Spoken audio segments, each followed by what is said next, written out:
Matthieu 6, 25. C'est pourquoi je vous dis, ne vous inquiétez pas pour votre vie, de ce que vous mangerez, ni pour votre corps de quoi vous serez vêtus. Jésus est conscient que plusieurs servent Mammon par crainte de manquer aux besoins de leur vie. Jésus ne les juge pas, au contraire, il leur augmente la foi ici par un enseignement magnifique. Saint Jérôme a écrit « Celui qui vous a donné les choses les plus élevées, vous refusera-t-il celles qui sont de moindre importance ?» Premièrement, Jésus nous apprend une chose, c'est qu'être pauvre, ce n'est pas si effrayant. Si j'ai la nourriture, le vêtement et le logis, je ne suis pas vraiment pauvre, puisque j'ai tout à fait ce qui m'est nécessaire à la vie.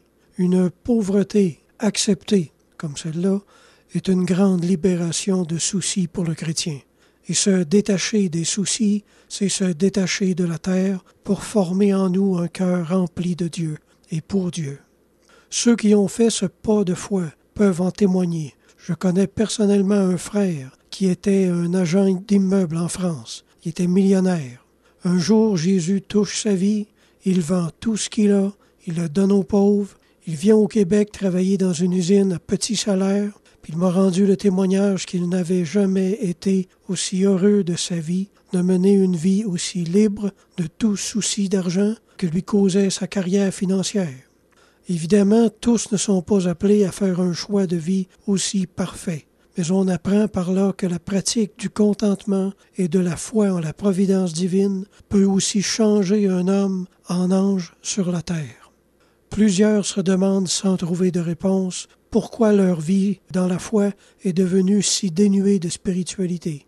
Mais dans plusieurs cas, il s'agit de cette attache matérielle qui leur prend toute la tête, jour après jour. Ils sont incapables de s'envoler en Dieu comme ils le voudraient, car les soucis, leurs soucis imaginaires concernant leur future sécurité matérielle les empêchent complètement de goûter la belle liberté qu'ils pourraient posséder. C'est encore Jean Chrysostome qui a écrit « S'il n'avait pas voulu conserver les êtres qui existent, il ne les aurait pas créés.